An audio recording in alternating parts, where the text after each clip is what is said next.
Au moment où je suis devenu agent libre, de retourner dans la Ligue américaine, c'était pas nécessairement une priorité. Sauf avec le Rocket de Laval.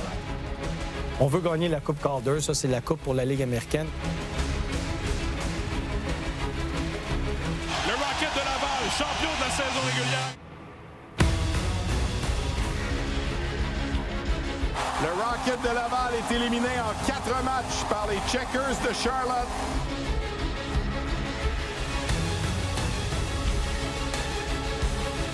Moi, je suis déçu pour les gars. Je pense qu'on méritait un meilleur sort ce soir. Présentement, je suis un Rocket de Laval, puis je me prépare pour l'an prochain à revenir. Il dirige ce soir son 400e match en carrière dans la Ligue américaine et est le lauréat du trophée Louis A.R. Pierre, remis à l'entraîneur-chef de l'année. Head Coach of the Year, Pascal Vincent! C'est toujours un plaisir de recevoir l'entraîneur-chef du Rocket de Laval, Pascal Vincent. Merci d'être là, Pascal. Ça fait plaisir. Tu viens de voir le petit montage, puis je vais m'attarder peut-être à la dernière image. Lors du match d'ouverture, on présente les joueurs et on te présente. Et cette ovation de la foule, cet amour pour les entraîneurs, on avait vu Martin Saint-Louis quelques jours avant à Montréal, mais là, toi aussi. Avec du recul, as-tu assimilé, absorbé toute cette vague d'amour de réaliser que les gens de Laval, un petit gars de la place, t'aiment énormément? C'est difficile de prendre ce que j'ai appris au fil des années. Ce que je sais, c'est qu'on ne peut pas prendre rien pour acquis. Lorsqu'on gagne un match, les émotions montent. Lorsqu'on perd un match, les émotions montent encore plus. Je pense qu'on savoure moins les victoires qu'on se soucie des défaites. Mais lorsqu'il y a des moments comme ça qui se produisent, c'est des moments que tu chéris puis tu gardes dans ta banque de mémoire parce que ça n'arrive pas souvent.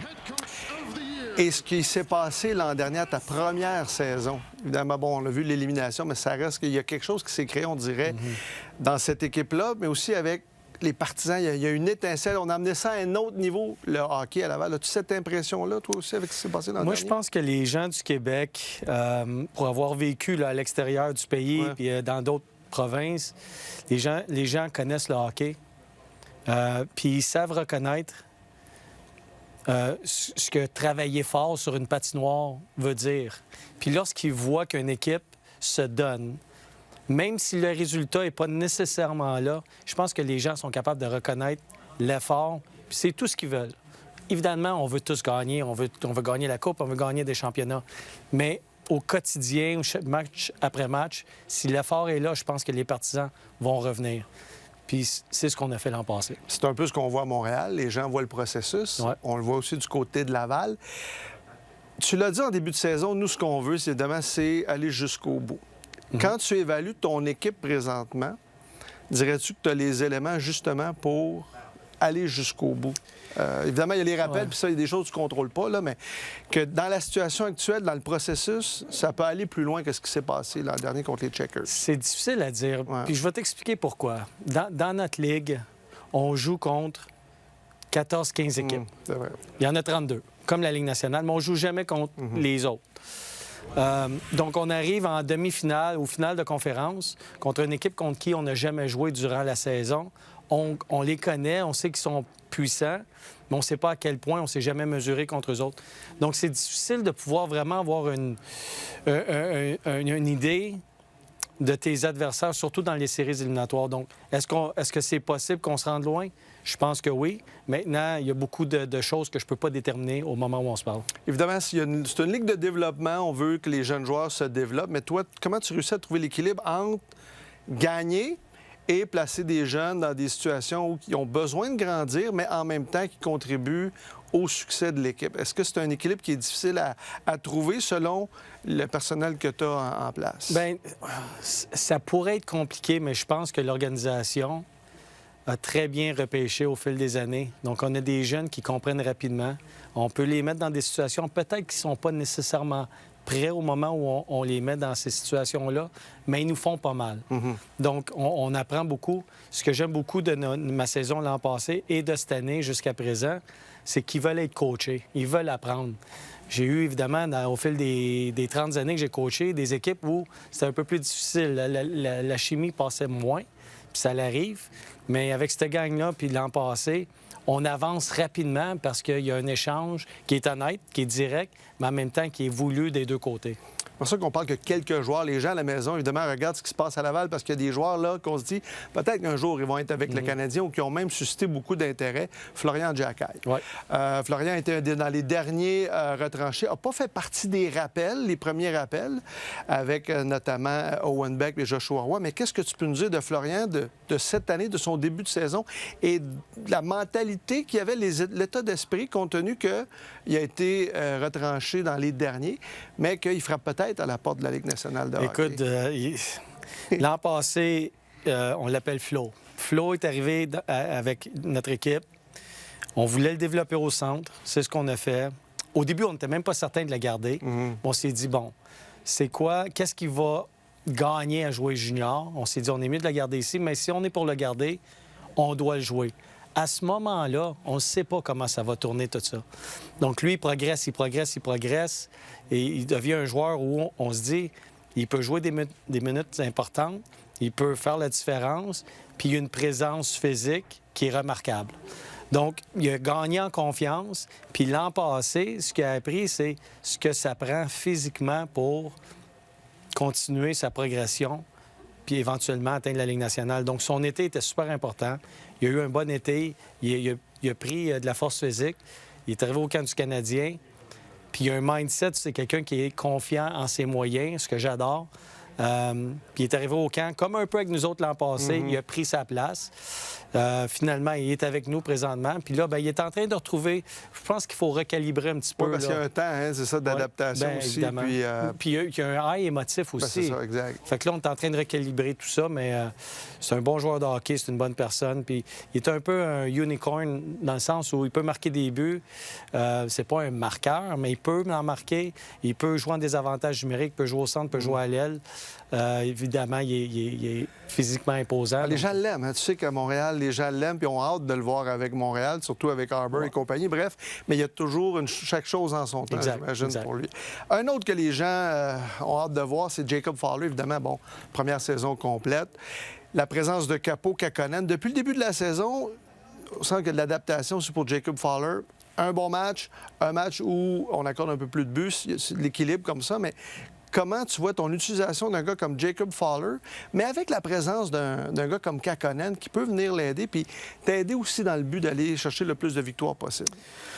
Oui, on doit, dans son cas à lui, je pense qu'on doit être très prudent à savoir le nombre de matchs versus le nombre de pratiques. Parce qu'on voyage beaucoup en autobus, puis il va se développer durant les matchs, c'est vrai, mais il va se développer autant durant les entraînements. Notre entraîneur de gardien de but, Marco Marciano, fait un boulot extraordinaire. Donc, pour lui, c'est de jouer un petit peu avec son intensité, pas son intensité, mais comment on va utiliser son énergie dans les matchs pour qu'il soit dans des situations pour réussir, puis en même temps, durant les entraînements, pour qu'on puisse le pousser.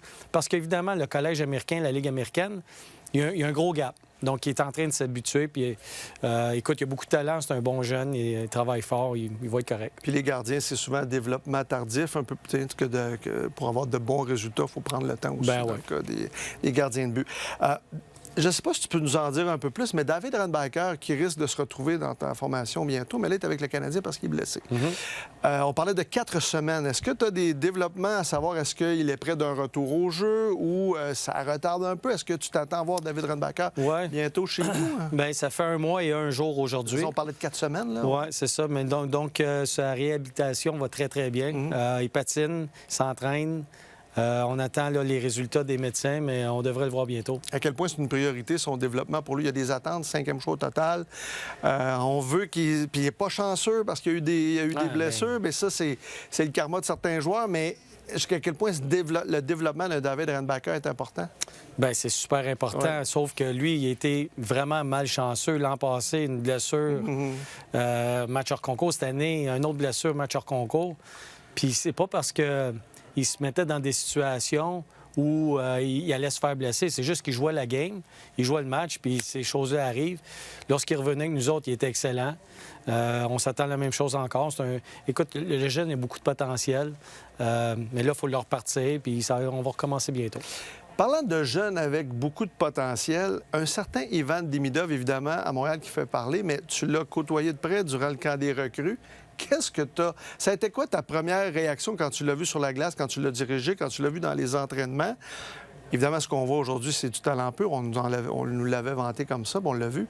Mais toi, là, ton impression de lui quand tu l'as côtoyé à Brassard durant le camp des recrues? Bien, je l'ai eu, comme tu dis, au camp des recrues, mais je l'ai rencontré avant. J'étais impressionné par son énergie. C'est un jeune homme qui a une belle énergie, qui sourit. Lui, il aime ça jouer au hockey. C'est un joueur de hockey. Puis il aime s'entraîner, puis il aime contrôler la rondelle, il aime shooter le puck, il aime pratiquer, il aime s'entraîner. J'étais un peu surpris aussi, il est un peu plus gros physiquement que je pensais. Il a juste 19 ans quand même. Mais ce que j'ai apprécié, c'est... Puis on l'avait vu l'an passé lorsqu'il est arrivé ses premiers matchs, comment Écoute, nos 2 matchs... au camp des recrues, le building était plein, 21 000, puis les partisans étaient bruyants. Puis lui, il prenait cette énergie-là, puis il l'utilisait de façon positive. Donc, écoute, c'est un jeune qui est voué à une belle, grande carrière. On est chanceux de l'avoir, mais c'est surtout une bonne personne aussi. Tu sais, l'aspect vision du jeu, c'est une génération où on a beaucoup d'habiletés. Ouais. On travaille sur les habiletés, puis mais quand vient la compréhension des fois du jeu, c'est peut-être un petit peu plus tardif. Mais dans son cas, on l'a vu dans le dernier match, on a l'impression que le jeu autour de lui, c'est lent pour lui tellement qu'il réussit à prendre son information. Avais-tu dénoté ça aussi un peu, de sa qualité de voir le jeu autour de lui? Bien oui, mais je te dirais, au-delà de ça, c'est bon, avec la rondelle, puis sa vision, puis sa façon de protéger la rondelle, puis s'il voit la deuxième, la troisième option, il est capable de les exécuter. Mais ce que je dirais, c'est il veut gagner. Il veut gagner, puis c'est ça qui le drive. Je pense que, bon, toute sa vie, il a développé ses habiletés offensives puis son contrôle de la rondelle. Il a les mains, probablement les mains les plus rapides que j'ai jamais vues dans toute ma carrière. Mais au-delà de ça, il veut gagner. Puis ça, bien, c'est vraiment intéressant. Lorsque tu as un joueur comme ça, qui veut non seulement, il va continuer à s'améliorer offensivement, mais il veut devenir un joueur plus complet. Exact. Ce que Martin demande, puis j'imagine ça aussi pour toi, c'est très important pour tes joueurs qui sont plus à caractère offensif. C'est un peu le message des 2 organisations, des 2 équipes. C'est de jouer sur 200 pieds, c'est essentiel. Si tu regardes les équipes qui gagnent des coupes, puis ils jouent ces 2 bords de la patinoire. Exact. Écoute, tu touches à la rondelle. Ceux qui touchent à la rondelle beaucoup, là, les Lane Hudson de ce monde-là, c'est 5 % dans un match. Qu'est-ce que tu fais avec le 95 %? Faut qu'on soit efficace. Je veux revenir sur le Rocket. La présence d'un gars comme Alex Belzile, des vétérans, ça en prend des bons vétérans aussi pour entourer tes jeunes. De revenir dans l'organisation, c'est important pour appuyer ton capitaine aussi, Lucas Condotta.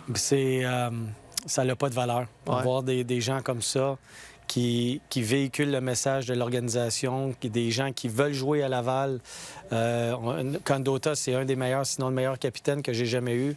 Là, tu as Bisson, tu as Belzile, tu as Dauphin, tu as Vincent Arsenault, tu as un paquet de joueurs. Puis il y en a qui sont ajoutés, Clermont. On a plusieurs joueurs, puis c'est tous des leaders à leur façon. Donc, la chambre est bonne, est vraiment très bonne. Terminant 3 matchs cette semaine, mercredi, vendredi, samedi. Ça fait du bien de revenir à la maison. Comment tu trouves ton début de saison? 4-3, est-ce que tu l'analyserais comment ou tu l'évaluerais comment, ce début de saison-là? Des nouveaux joueurs aussi? Ouais. Je pense qu'on est en train d'apprendre à travailler ensemble, tout le monde. On a 3 blessés à la défense, nos défenseurs qui fait partie de nos top 6. Donc, ça nous amputait un peu, mais en même temps, ça nous a donné l'opportunité d'en voir d'autres. Je trouve que les joueurs ont bien répondu. Lorsqu'on avait une moins bonne performance, ils ont bien répondu. J'aime vraiment la direction de l'équipe et j'aime l'engagement des joueurs. Merci, Pascal, de ta visite annuelle. C'est toujours un plaisir. Bonne saison. Pour plaisir de se reparler durant la saison. Merci beaucoup. Pascal. Merci beaucoup. Yeah.